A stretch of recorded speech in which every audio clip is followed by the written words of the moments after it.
चलिए अब देखते हैं इंडिया का वोट युद्ध और चुनाव से जुड़ी इस वक्त की सबसे बड़ी खबर आ रही है। थोड़ी ही देर में शुरू होगी केंद्रीय चुनाव समिति की बैठक, ये बीजेपी की बैठक जिसमें उम्मीदवारों के नाम पर आखिरी मुहर लगेगी। तो ये मैराथन बैठक चल रही है पिछले 2 दिन से और आज भी ये बैठक होगी और अब केंद्रीय चुनाव समिति की बैठक होगी जिसमें ये जो मैराथन बैठक हुई उन नामों पर जो चर्चा हुई वो केंद्रीय चुनाव समिति के पास भेजा जाएगा और यहाँ पर जो फाइनल उम्मीदवार होंगे उनके नामों पर मुहर लगेगी। और माना जा रहा है कि करीब आज पहले, दूसरे, तीसरे चरण के करीब 170 उम्मीदवारों के नाम का ऐलान हो जाएगा, जो कि 2 दिन से और आज तीसरा दिन है लगातार ये बैठक जारी है। इसके पहले यूपी में चुनाव समिति की बैठक हुई थी, इसके बाद से फिर दिल्ली में बैठक जारी है और आज इस पर मुहर लगेगी। आज केंद्रीय चुनाव समिति जो ये तय करती है कि किसको टिकट मिलना है, किसका टिकट कटना है, आज उसकी अहम बैठक होनी है जिसमें अब जो उम्मीदवार है उनके नाम पर मुहर लगेगी। और हमारे संवाददाता नमित त्यागी हमारे साथ जुड़ गए हैं। नमित, पहले लखनऊ में चुनाव समिति की बैठक हुई, इसके बाद 2 दिन से लगातार दिल्ली में हो रही है। आज बीजेपी की जो मुख्य चुनाव समिति है उसकी बैठक होगी, यानी आज मुहर लग जाएगी उम्मीदवारों के नाम पर।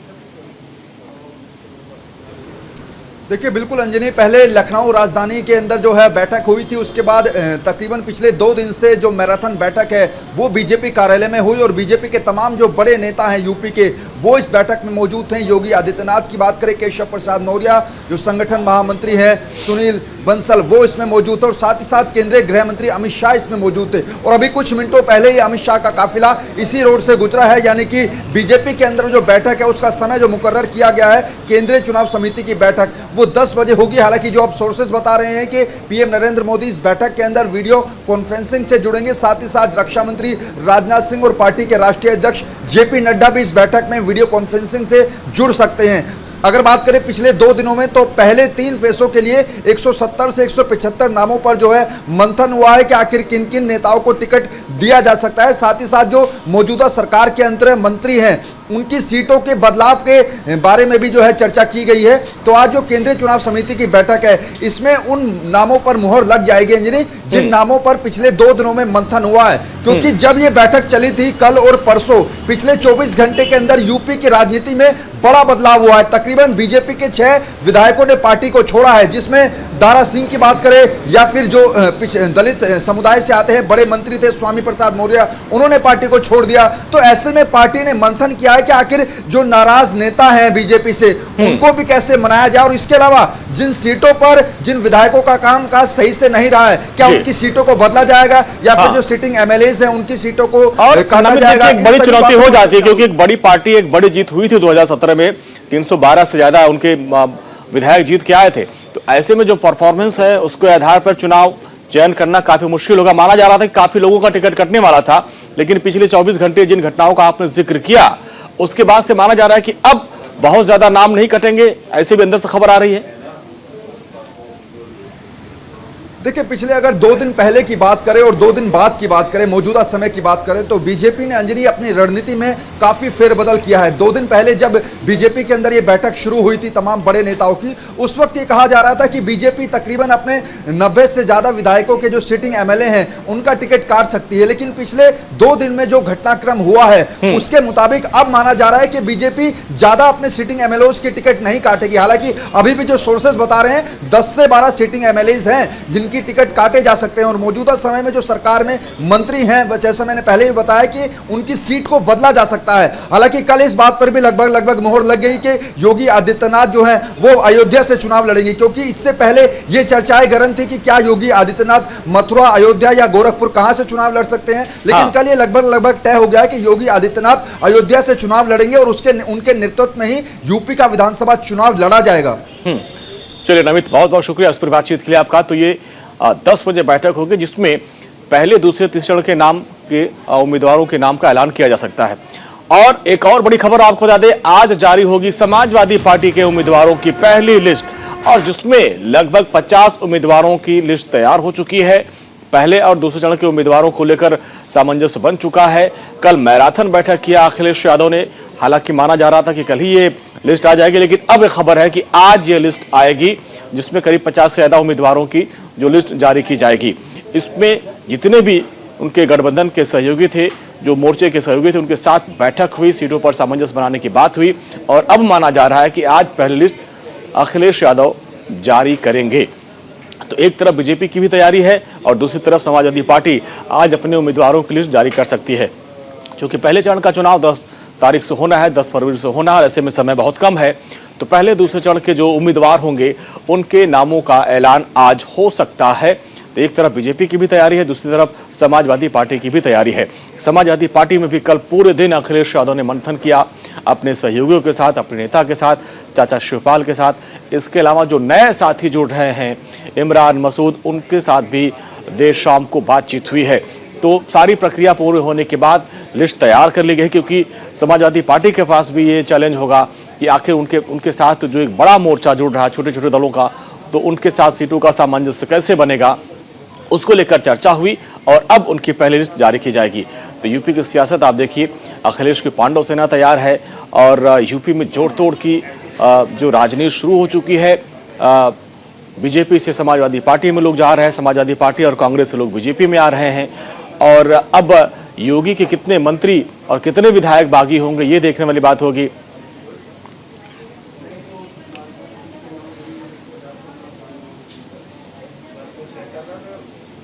तो यूपी के चुनावी समर में आया राम गया राम का सिलसिला शुरू हो चुका है। चुनावी समर में अपनी जीत को पक्की करने के लिए दल बदलने का सिलसिला भी चल निकला है।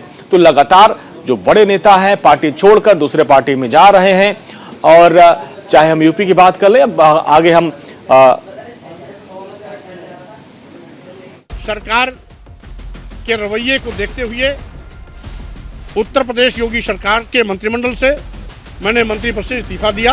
लोग मलाई खाते रहे लेकिन उनको कोई कुछ भी नहीं मिला, उनको इंसाफ, न्याय, सम्मान नहीं मिला।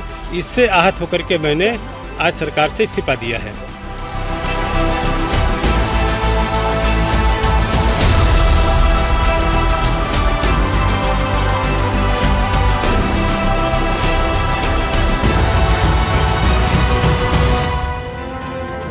उत्तर प्रदेश विधानसभा चुनाव से पहले बीजेपी को झटके पर झटके लग रहे हैं।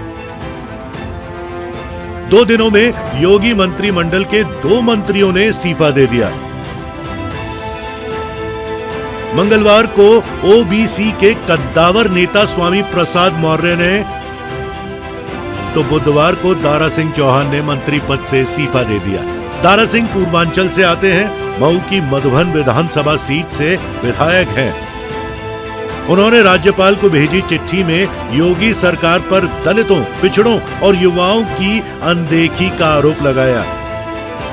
दारा सिंह चौहान ने राज्यपाल को चिट्ठी में लिखा है कि माननीय मुख्यमंत्री योगी आदित्यनाथ जी के मंत्रिमंडल में वन, पर्यावरण और जंतु उद्यान मंत्री के रूप में मैंने पूरे मनोयोग से अपने विभाग की बेहतरी के लिए कार्य किया, किंतु सरकार की पिछड़ों, वंचितों, दलितों, किसानों और बेरोजगार नौजवानों की घोर उपेक्षात्मक रवैये के साथ साथ पिछड़ों और दलितों के आरण के साथ जो खिलवाड़ हो रहा है, उससे आहत होकर मैं उत्तर प्रदेश मंत्रिमंडल से इस्तीफा दे रहा हूं। स्वामी प्रसाद मौर्य की चिट्ठी का मजनून भी दारा सिंह चौहान की तरह ही है। उन्होंने अपनी चिट्ठी में लिखा है कि माननीय मुख्यमंत्री योगी आदित्यनाथ के मंत्रिमंडल में श्रम और सेना योजना व समन्वय मंत्री के रूप में विपरीत परिस्थितियों व विचारधारा में रहकर बहुत ही मनयोग के साथ उत्तरदायित्व का निर्वाह किया है, किंतु दलितों, पिछड़ों, किसानों, बेरोजगार नौजवानों और छोटे लघु एवं मध्यम श्रेणी के व्यापारियों की घोर उपेक्षात्मक रवैये के कारण उत्तर प्रदेश के मंत्रिमंडल से इस्तीफा देता हूं। स्वामी प्रसाद मौर्य और दारा सिंह चौहान समेत कई नेता और विधायकों ने साइकिल की सवारी करने का मन बना लिया है, क्योंकि दोनों नेता अखिलेश यादव से अलग अलग मुलाकात भी कर चुके हैं। बदलाव के लिए, प्रोग्रेसिव पॉलिटिक्स के लिए, एक पॉजिटिव पॉलिटिक्स के लिए और समाजवादी पार्टी की कोशिश है लोगों को साथ लाने का काम कर रहे हैं, लोगों को मिलाने का काम कर रहे हैं। और उसी कड़ी में जब पिछली बार स्वामी साहब मौर्य जी साथ आए, हमें खुशी है, उनके साथ और साथी भी आए हैं। ये हालात तब है जब अभी तक उम्मीदवारों का ऐलान होना बाकी है। ऐसे में आने वाले वक्त में और भी नेताओं के पाला बदलने की खबर आना तय है, क्योंकि उम्मीदवारों की घोषणा के बाद नेताओं का रूठना स्वाभाविक है और रूठ कर पार्टी छोड़ देना भी यूपी की सियासत के लिए कोई नई बात नहीं है। Bureau report, news India.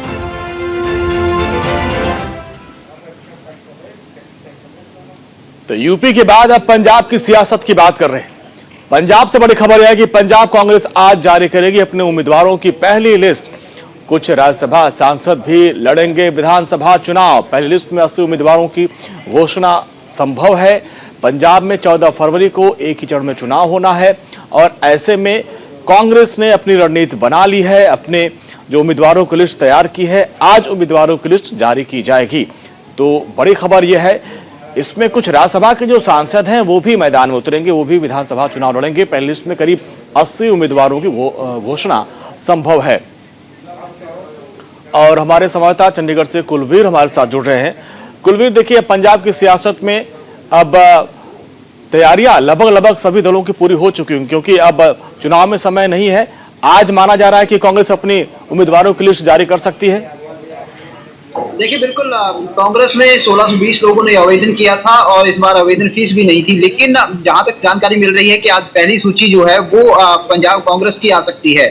हालांकि ये जानकारी मिल रही है कि 70 से 80 नाम जो है वो फाइनल कर लिए गए हैं, लेकिन जो पहली सूची होगी उसमें ये जानकारी मिल रही है कि 50 के आसपास ही पहली लिस्ट जो है वो जारी की जाएगी और उन उम्मीदवारों के नाम जारी किए जाएंगे जहां पर किसी तरह की कोई रुकावट कांग्रेस को नहीं दिखती, या ये कहें कि किसी तरह का विवाद खड़ा होने की गुंजाइश कोई जो है वो नहीं दिखती। पहले उन उम्मीदवारों की घोषणा की जाएगी, क्योंकि बहुत सारी सीटें ऐसी हैं जहां पर पेच फंसा हुआ है, क्योंकि दावेदार जो है वो कई हैं। और इस बार पंजाब कांग्रेस में यदि अंक गिनती देखी तो प्रताप सिंह बाजवा बड़ा नाम है और सुनील जाखड़, नवजोत सिंह सिद्धू, ये तमाम बड़े नेता जो है वो अपने अपने लोगों को एडजस्ट करवाने की कहीं ना कहीं कवायद में है, जिसकी वजह से कहीं ना कहीं जो तेज हैं वो फंसते हैं। लिहाजा जहां पर अभी ये कहें कि विवाद होने के ज्यादा चांसेस हैं, हाँ। उन उम्मीदवारों को नाम जो है वो फिलहाल घोषित नहीं किया जाएगा, लेकिन जहां रास्ता क्लियर है उन उम्मीदवारों की पहली सूची आज जारी हो सकती है। जी कुलवीर, हमने देखा है कि कांग्रेस में चाहे हरियाणा की बात कर ले, पंजाब की बात कर ले, तो अगर उम्मीदवारों की लिस्ट जारी होती है उसके बाद से भगदड़ सी मच जाती है। यहाँ पर गुटबाजी पहले से ही चरम पर है।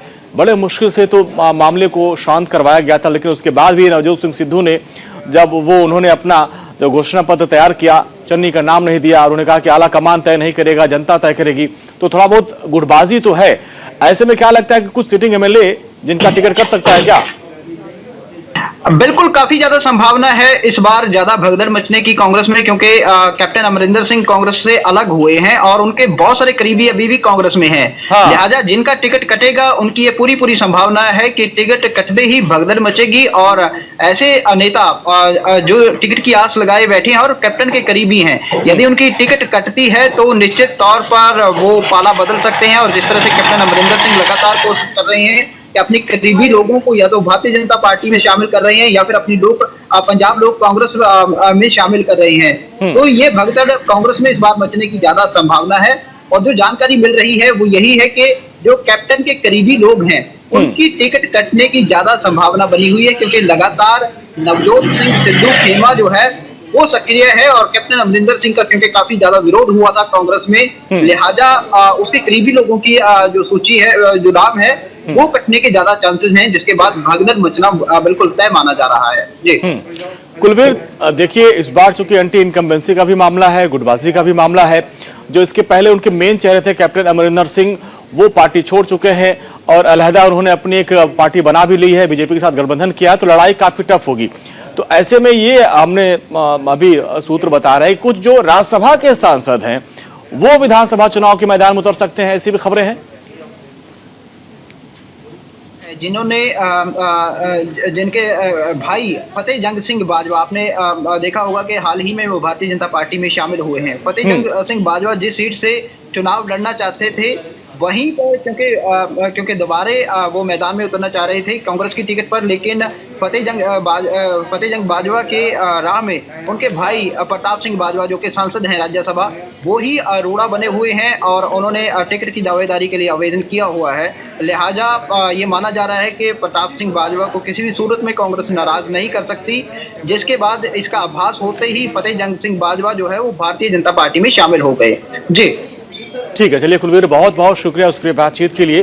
तो पंजाब में क्या रणनीति है आपने देख लिया कि किस तरीके से आज उनके उम्मीदवारों की लिस्ट जारी हो सकती है, लेकिन यूपी की सियासत में कांग्रेस की क्या रणनीति है? दरअसल लड़की हूं, लड़ सकती हूं, कांग्रेस नेता प्रियंका गांधी का ये नारा अब लोगों की जुबान पर चढ़कर बोल रहा है। यूपी के चुनाव में कांग्रेस ने महिला उम्मीदवारों को सियासी अखाड़े में एक बड़ी भूमिका मिला दिया है और यूपी के सभी दल अब महिला चेहरों की तलाश में हैं। खबर है कि कांग्रेस वैसी महिलाओं को लिस्ट बना रही है जो योगी सरकार में शोषित रही हैं, प्रताड़ित रही हैं। क्या आधी आबादी से यूपी का पूरा सियासी समीकरण बदल पाएगा? देखिए हमारी इस खास रिपोर्ट को।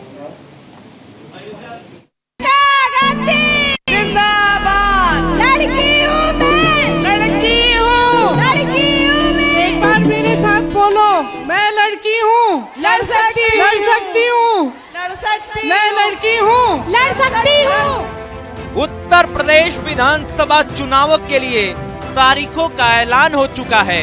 सभी पार्टियां उम्मीदवारों की लिस्ट बनाने में जुट गई हैं, क्योंकि अब बारी टिकट बांटने की है। लखनऊ में पार्टियों के दफ्तरों के बाहर नेताओं और कार्यकर्ताओं का जमावड़ा लगा हुआ है। टिकट के लिए मारामारी हो रही है। कार्यकर्ता टिकट पाने के लिए हर तिकड़म अपना रहे हैं, लॉबिंग की जा रही है। इधर कांग्रेस ने टिकट बंटवारे के लिए एक अलग ही मास्टर प्लान तैयार किया है। पार्टी महासचिव प्रियंका गांधी के नारे लड़की हूँ, लड़ सकती हूँ को टिकट बंटवारे में सबसे ज्यादा तवज्जो दी जाएगी।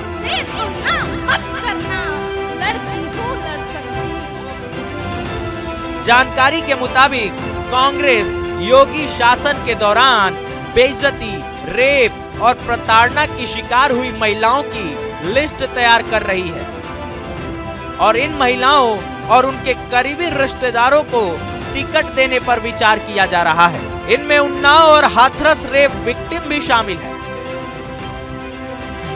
मैं लड़की हूँ, लड़ सकती हूँ, मैं लड़की हूँ, लड़ सकती हूँ। वैसे प्रियंका अपने चुनाव प्रचार में भी लगातार महिलाओं की सुरक्षा और हक की बात करती रही हैं। कुल मिलाकर वो सूबे की महिलाओं को रिझाने में लगी हुई हैं, लेकिन विरोधी दलों को ऐसा नहीं लगता।